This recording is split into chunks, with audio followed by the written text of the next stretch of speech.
So I'm going to be going through Toronto's transportation, and this is the outline.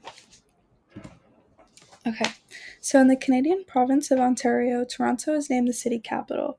With a recorded population of 2,790,000 people in 2021, the city is the most populous in Canada, and the city is the fourth most populated in North America.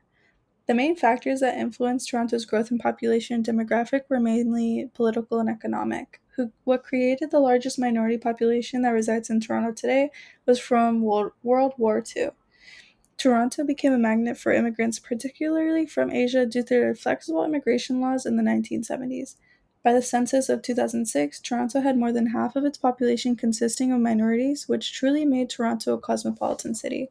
As of now, Toronto is home to over 200 distinct ethnic origins, while the primary language is English.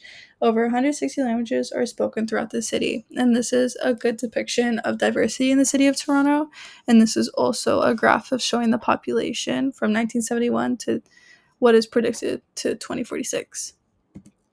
So, other than having a wide demographic and high population, Toronto also resides on the northwestern shore of Lake Ontario. The geographic location where Toronto is also known as a golden horseshoe. This kind of looks like a horseshoe. Um, this area forms the part of the border between Canada and the United States, which leads to Atlantic shipping. Another access that Toronto has is with the Great Lakes, and because of all of this accessibility, Toronto has become an important international trading center. Moreover, the city is positioned on the edge of the best farmland in Canada, and with Toronto's favorable climate, this allows the ability to grow a wide range of crops. Another way that Toronto gained importance is through finances. Toronto has become the headquarters of the five largest banks in Canada, as well as many large multinational corporations. So overall, Toronto is a prominent center for entertainment districts, museums, and galleries, as well as festivals and public events. However, during Toronto's urbanization, they presented many ongoing challenges. For example, to accommodate growth, they must invest in infrastructure, but they must also preserve green space and be cautious of air, water, and land pollution. Urbanization also poses a threat for rural areas as their economic opportunities decrease, specifically for farmers.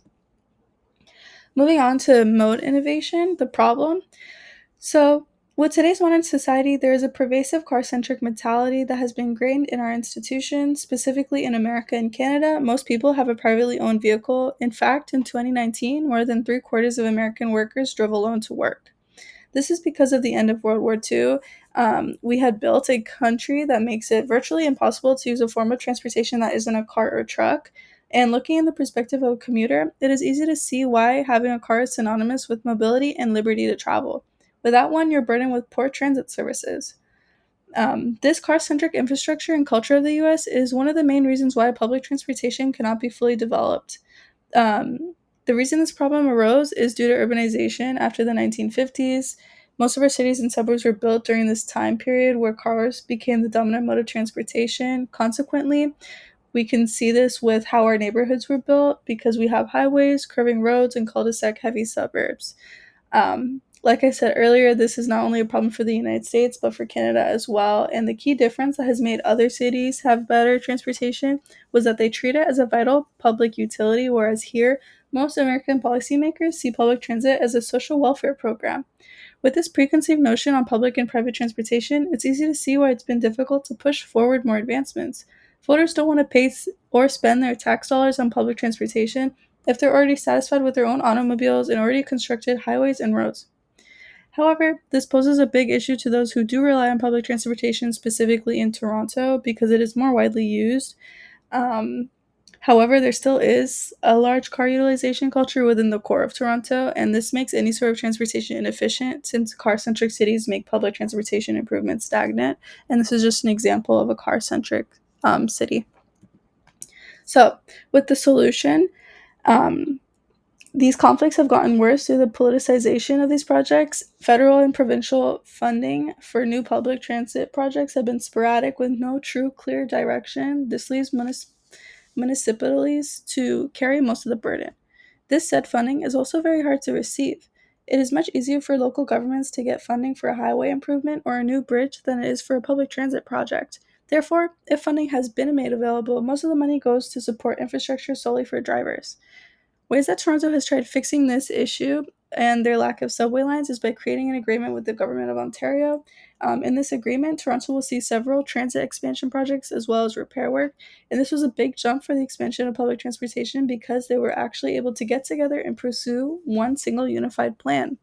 Under the agreement, the province will be providing $28.5 billion for new transit in Toronto and $5 billion for good repair and renovation work in existing canals and lines. In addition, Toronto also put large investments towards advancing their technology. For example, the TTC has decided to expand their electric bus fleet to 300, and this is an example of what a electric bus looks like. Um, they also stated what partners they're going to be working with. Toronto Hydro, for instance, they're going to be upgrading their power supply, and Ontario Power Generation is on board to co-finance, design, build, and operate the charging infrastructure on the TTC properties.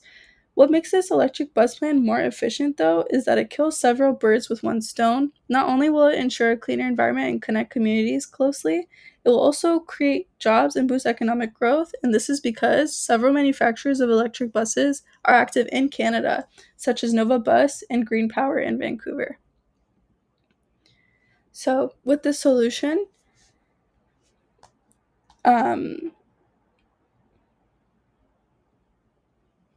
they have also tried focusing on technological advancements in the payfare system.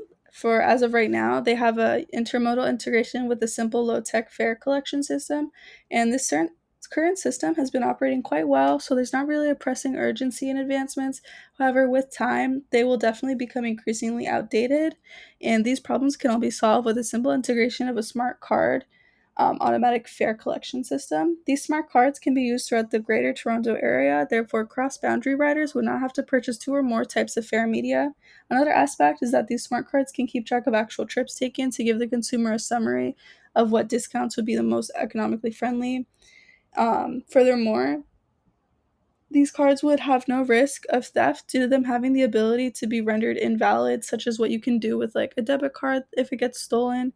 Um, but overall, looking at the collection that Toronto has now, these minor problems that they have are not really crucial to the consumer's experience, and this standing system is able to continue to do their job. It is also estimated that it would cost approximately $140 million to equip the system with AFC technology. So, this basically means that right now there's not really any business justification for implementing this system because of its great cost. However, in the future, it probably would be better for the TTC to develop a plan to eventually upgrade its infrastructure and facilities when circumstances dictate a changeover in fare technology. And this is just an example of fare collection technology. You might see this in like the subway systems in New York. So, with lessons learned, with Ontario and Toronto signing the preliminary transit partnership only 2 years ago, there hasn't really been a lot of functional success within the transit system. This is a multi year transit initiative. Therefore, it will take a couple years before we can see true changes in real time. However, there are some small accomplishments that we can celebrate. For example, the Ontario government was able to get shovels into the ground for the 3-stop Scarborough subway extension. In fact, this happened in May of 2021 when they were awarded the advanced tunnel contract to assemble the tunnel boring machine, which will begin tunneling this spring. The reason why they were able to do this is because Toronto has a strong leadership from officials as well as skilled implementation teams. This helped the city tackle the difficulties within decision making, advancing strong plans, as well as actually implementing them. These leaders have also leveraged proper levels of funding for preparation of these plans. Without reducing quality of service to save money, these leaders have been given a strong design and attractive branding to public transit. Some challenges, however, to more successful operations include a clear pathway to expansion of the subway lines. This has been an issue because mayors may get some plans approved, but future mayors will probably change it and date back the entire proposal. For example, one mayor might be very interested and focused on subway lines, whereas the next mayor that gets chosen during election might like light rail trains more. So, applying this to New York, more than a third of all New Yorkers don't live within walking distance of subways or train stations. This is true mainly for low income neighborhoods, therefore, providing good transit options to all high density neighborhoods with a special focus on those where low income households live is a top priority. There has been a proposal for a Second Avenue subway extension, and this entails an extension from its current ending at 96th Street to the Grand Concourse line connecting with the 2 and the 5, as you can see in this photo. Extending this line would be beneficial because it would increase service on the underutilized line and provide Bronx residents with better access to jobs on the east side of Manhattan. As of right now, the Federal Transit Administration is at least a year from approving this $3.4 billion to fund the subway extension. This work is estimated to take at least 7 years due to the required construction of 3 new stations and a new curved tunnel. If there are any delays from the MTA, however, this would push the timeline beyond 2030. New York's problem with funding is very different from Toronto's because it is due to its own deterioration. This subway system has gotten to such a dismal state that nearly all available funding has been diverted to basic maintenance and overhaul. The city's maintenance backlog has made expansion nearly impossible. In addition, staggering subway construction costs are by far the highest in the world, which means that whatever funding is available does not really go very far. The most challenging of all is the shockingly high cost of subway construction. Anyone would expect costs to have risen since the beginning of the system. However, the cost of the Second Avenue expansion will cost per mile 8 times what a comparable cost in the 1980s would be. The reason for this is the loss of experience resulting from the decade-long gaps in construction of subway lines. Virtually all of the experience and knowledge that had been built in the most recent subway construction of 1988 has long been atrophied.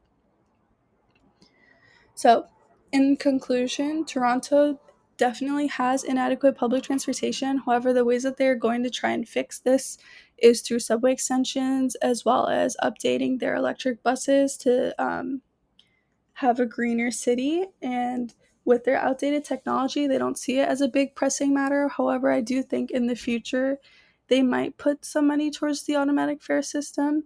And one interesting thing that I did learn was that there's confused expansion for all the different modes of transportation in Toronto. So it's kind of bittersweet for Toronto to have all these different types of transportation. And then another thing I noticed was that it's hard to apply these lessons to New York because the transportation is pretty different between the two. Thanks for listening.